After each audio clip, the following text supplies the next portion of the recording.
Hòn đảo nhỏ này chỉ rộng hơn 2.000 mét vuông, nhưng lại có tới hơn 1.000 cư dân sinh sống trên đảo. Trung bình không gian ở của mỗi người chỉ có 2 mét vuông. Một cuộc sống đông đúc và hỗn loạn như vậy, thật khiến người ta chỉ nhìn thôi cũng cảm thấy ngột ngạt. Tuy nhiên, không một ai trên đảo muốn rời khỏi nơi này. Bởi vì so với các vùng khác của Kenya thì nơi mà họ sinh sống, thu nhập của những người làm việc trên một hòn đảo nhỏ này trong một tuần cao gấp 3 lần so với những người làm việc ở những nơi khác trong một tháng. Vì lợi ích của đồng tiền, nên cho dù có chật hẹp khó chịu đến đâu họ cũng kiên trì ở lại đây. Đây là một hòn đảo nhỏ có tên là đảo Mizingo ở hồ Victoria, tỉnh Nyanza, Kenya. Người dân ở đây sống bằng nghề đánh cá, hàng ngày họ ra khơi trên những chiếc thuyền nhỏ. Số cá tươi đánh bắt được một phần để ăn và một phần để bán. Vào giờ cao điểm, có hơn 800 thuyền đánh cá trên hồ. Nếu như nhìn từ trên cao xuống, toàn bộ hòn đảo chi chít những ngôi nhà ổ chuột dày đặc, và gần như không còn chỗ trống. Càng khiến người ta khó hiểu hơn nữa là bờ đối diện cách đảo Mizingo 200 mét. Có một hòn đảo to gấp mấy lần nó, nhưng không ai muốn đến ở. Hòn đảo được gọi là đảo Uzingo, chỉ khác một chữ cái trong tên. Khung cảnh trên hai hòn đảo là hai thế giới khác nhau hoàn toàn. Một bên là khung cảnh đông đúc, bên còn lại thì lại rất hoang vu. Chỉ cách đó 200 mét cùng một hồ nước, tại sao người ta sống chết cứ phải bám víu vào hòn đảo nhỏ chỉ bằng nửa sân bóng đá này? Muốn tìm nguyên nhân thì phải bắt đầu từ nguồn gốc phát triển của đảo Mizingo. Theo ngư dân địa phương kể lại, có hai giả thuyết về lịch sử của hòn đảo. Một giả thuyết được cho rằng, vào năm 1991, hai ngư dân người Kenya Dalma Tombo và Joki Bebe tình cờ đến hòn đảo này. Hai người đầu tiên bắt đầu xây dựng nhà ở và sống ở đó. Họ là những người đầu tiên sống trên đảo này. Một giả thuyết khác là Joseph Onsubuga, người Uganda đến đây đầu tiên. Sau đó dẫn theo nhiều người tới đánh cá, lâu dần họ liền định ngư ở đây.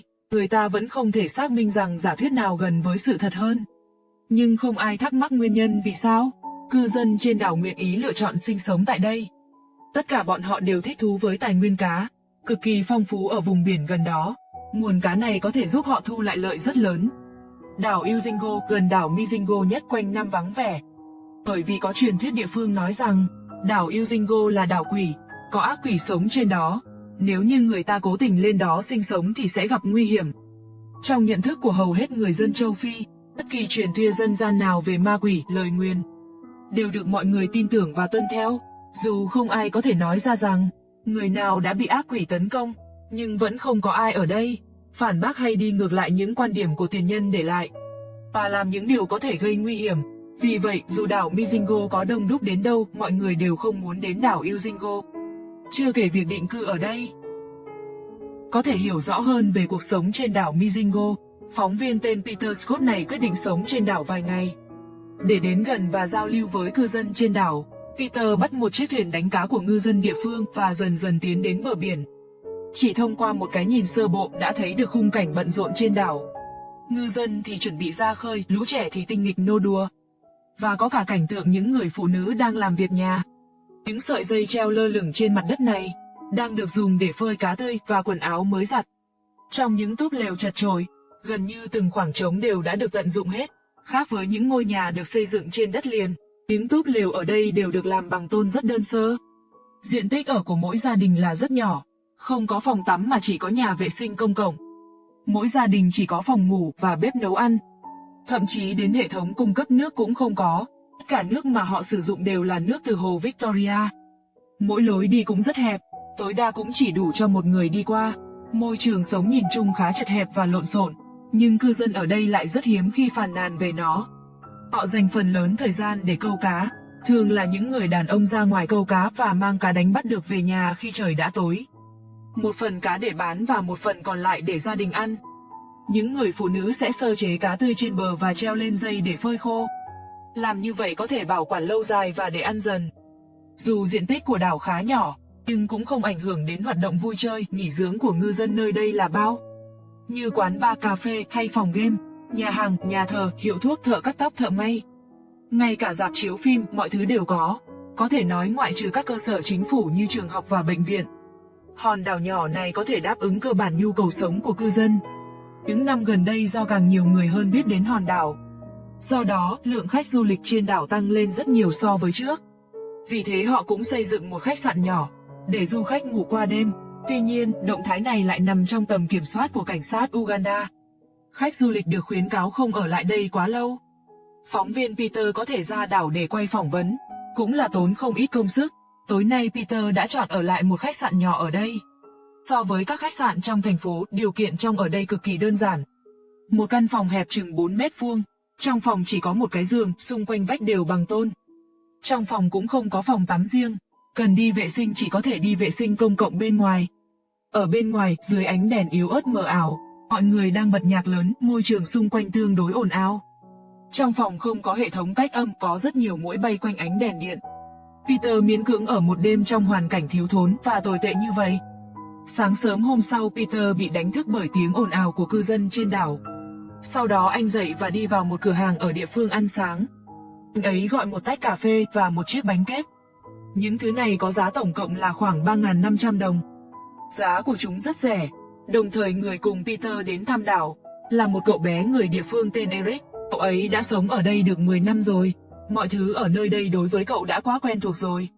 Căn phòng nhỏ này chính là nhà của anh ấy. Theo gợi ý của Eric, Peter đã tự mình đến thăm một số cư dân. Người đàn ông trước mặt này tên là John. Anh ta ở trên đảo có địa vị giống như trưởng thôn ở trên đất liền. Nói rằng hòn đảo ban đầu rất hoang vắng, mặt đất rất dốc đầy đất đá và gần như không có thảm thực vật che phủ. Nếu có thì đó cũng chỉ là những mảng cỏ dại, thậm chí có cả chim và rắn sống trên đảo. Tuy nhiên, khi ngày càng có nhiều cư dân tới đây sinh sống, hòn đảo đã hoàn toàn thay đổi thành một diện mạo khác. Đến bây giờ trên đảo vẫn không có đến một bệnh viện chính thức nào. Mọi người chỉ có thể đến Uganda hoặc Kenya bằng thuyền nếu muốn khám bệnh. Nếu bạn muốn khám một số bệnh nhẹ, bạn có thể tìm bác sĩ cao tuổi này. Anh ấy nói căn phòng này là phòng khám riêng của anh ấy. Nhưng anh ta không có sự hỗ trợ từ chính quyền, vì vậy cũng giống như bất kỳ cư dân khác, anh ta phải trả tiền thuê nhà hàng tháng cho chính quyền Uganda. Đây là chi phí mà đối với anh và những cư dân khác, đều là một khoản phí sinh hoạt không hề nhỏ. Cuộc sống của anh tuy không giàu có như dân chài, nhưng vẫn giải quyết được chuyện cơm ăn áo mặc, cuộc sống cũng không đến nỗi nào. Đây là quán bar lớn nhất trên đảo, tên là Joseph and Sue Burger Bar. Mỗi ngày đều có nhiều người dân đảo tụ tập tại đây để uống rượu và trò chuyện. Vì yêu thích bóng đá, họ tụ tập với nhau, mỗi ngày cùng nhau xem và bàn luận về các trận bóng đá. Chiếc TV này là một trong số ít trên đảo, đôi khi mọi người tụ tập ở đây cả đêm. Lúc này, các cửa hàng khác bên ngoài ngôi nhà cũng lần lượt bắt đầu kinh doanh. Người phụ nữ trước mặt này tên là Sanga đang bận rộn làm việc. Cô ấy điều hành một cửa hàng ở đây mà không thuê bất kỳ nhân viên nào. Những người đến cửa hàng để giúp đỡ là thành viên gia đình. Cô nói rằng mỗi ngày trong cửa hàng có rất nhiều công việc và cả ngày rất bận rộn. Một số ngư dân đang chuẩn bị đánh bắt cá, mỗi ngày đều có hơn 800 thuyền đánh cá ở gần đó. Ven bờ luôn tấp nập người ra kẻ vào. Peter đi theo để quan sát quá trình bắt cá từ Eric. Eric nói rằng những con cá này rất lớn, cân lên nó nặng ít nhất 20 pound. Họ sẽ bán nó với giá khoảng 40.000 đồng. Hôm nay có thể kiếm được một khoản lợi nhuận nhỏ. Thông thường những người đến đảo mua cá đều là những người buôn cá. Mỗi ngày họ sẽ đúng giờ túc trực bên bờ đảo, gom tất cả cá mà ngư dân đã mua lại với nhau. Sau đó vận chuyển chúng đến các nước lân cận hoặc thậm chí trên khắp thế giới để bán. Nhờ cách thức làm ăn này, ngư dân trên đảo đã gặt hái được nhiều bội thu. Thu nhập tuần so với người dân ở đất liền, gấp khoảng 3 lần tháng lương. Đây là mức lương mà dù có làm việc chăm chỉ ở đất khách đến đâu, cũng không thể có được mức lương cao đến như vậy. Trong đó có giá trị nhất là cá Pecca.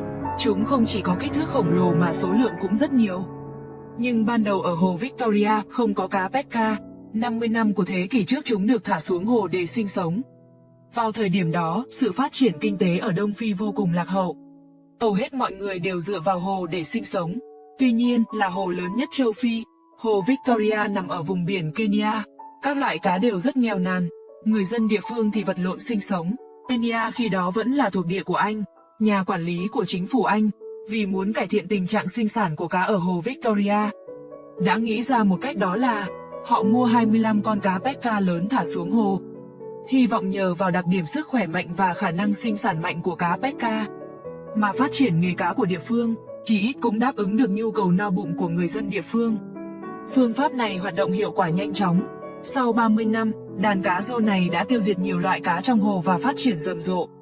Tăng trưởng nhanh chóng, mỗi con cá vực có kích thước khổng lồ, thậm chí có con dài tới 2 mét nặng 200 kg. Từ đó có tin ở hồ Victoria có cá lớn, cứ lan truyền như vậy. Một số doanh nhân đã đánh hơi thấy cơ hội kinh doanh từ nó. Tranh giành nhau ở trên bờ biển các nước Kenya, Uganda và Tanzania. Mở hơn 30 nhà máy đánh cá, số lượng ngư dân tham gia đánh bắt cũng ngày càng tăng. Không ít người đã thu được một khoản thu nhập rất đáng kể từ việc đánh bắt cá. Nhưng khoảng thời gian tốt đẹp đó không kéo dài được lâu. Với sự phổ biến của các hoạt động đánh bắt trong những năm gần đây, số lượng cá PK giảm mạnh. Hệ sinh thái ban đầu bị hủy hoại nghiêm trọng. Được biết đầu năm 2004, mỗi ngày vùng biển gần đó đánh bắt được gần 3 tấn cá PK. Hơn nữa chiều dài cũng được đo lường bằng đơn vị tính. Tuy nhiên, chỉ 10 năm về sau, ở đây rất khó tìm thấy được con cá PK dài nửa mét. Mặt khác do sự nóng lên toàn cầu, nhiệt độ đã tăng lên hàng năm. Và mực nước của hồ giảm dần theo từng năm, nhiệt độ tăng cũng dẫn đến sự phát triển tràn lan của tảo trong hồ. Sau khi hệ sinh thái ban đầu bị hủy hoại nghiêm trọng, cá ngày càng có ít không gian sống. Ngày nay, nếu ngư dân ở đây muốn đánh bắt nhiều cá hơn, chỉ có thể ra vùng biển xa hơn. Sau một thời gian dài, thu nhập của ngư dân cũng giảm sút trông thấy. Nhưng dù vậy so với người dân ở đất liền, họ vẫn là nhóm có thu nhập cao, chỉ là không biết họ có thể sống như thế này trong bao lâu. Trong những năm đầu, hòn đảo nhỏ này rất giàu tài nguyên thủy sản. Vị trí địa lý lại nằm gần biên giới giữa Kenya và Uganda. Vì vậy, hai quốc gia đã tranh cãi không ngừng về quyền sở hữu hòn đảo. Thậm chí gây ra cuộc chiến nhỏ nhất ở châu Phi, và xung đột giữa hai nước lên đến đỉnh điểm vào năm 2008. Khi đó Uganda đưa quân đến đảo Mizingo, đồng thời bắt ngư dân Kenya rời đi, và kể từ đó căng thẳng vẫn luôn ở mức cao trào. Nhưng vào năm 2016, hai nước cuối cùng đã đạt được thỏa thuận. Đảo Mikingo do tỉnh Ansa của Kenya quản lý, đồng thời các vùng biển lân cận sẽ thuộc thẩm quyền của Uganda. Sau đó Kenya cử 24 cảnh sát, Uganda cử 12 cảnh sát cùng đến đảo, bảo vệ chính người dân của mình và thường xuyên thu thuế phí của ngư dân trên đảo. Nhưng đồng thời các vụ cướp biển tấn công ngư dân vẫn thỉnh thoảng xảy ra. Mặc dù sự hiện diện của cảnh sát không thường xuyên như trước, nhưng cứ vài tháng cướp biển luôn ăn cắp sản phẩm đánh bắt được.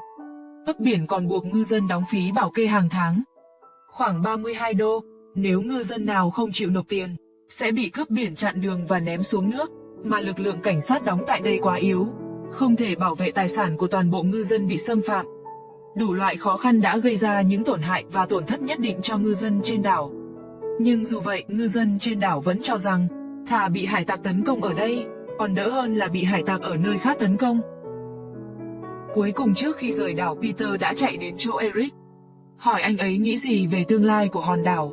Eric nói rằng với sự suy giảm trữ lượng cá trong những năm gần đây, tôi không nghĩ các thế hệ tương lai sẽ luôn ở lại hòn đảo này. Nếu muốn duy trì cuộc sống sung túc hiện tại, họ cần phải tìm một con đường khác. Đánh cá đơn thuần không phải là giải pháp lâu dài. Nhưng hiện tại, Mizingo vẫn là một trong những hòn đảo đông dân nhất thế giới. Mỗi năm trên đảo đều có những em bé được sinh ra. Khi những đứa trẻ được sinh ra ở đây, chúng sẽ học được kỹ năng đánh cá của cha mẹ chúng và kế thừa công việc kinh doanh của cha ông. Mặc dù số lượng cá đang giảm dần, một ngày nào đó họ có thể không bắt được một con cá nào. Khi đó, ngư dân sẽ phải lựa chọn, hoặc vào bờ hoặc tiếp tục sinh tồn ở các đảo khác. Đến lúc đó Mizingo có thể một lần nữa là hoang đảo và những ngôi nhà sắt trên đảo có thể giúp người ta nhớ lại người dân ở đây đã từng đông đúc như thế nào. Những người ở nơi đây từng trải qua những ngày ra sao. Đây là góc nhìn chân thực ghi lại những cảnh chân thực trên thế giới. Cảm ơn bạn đã quan tâm.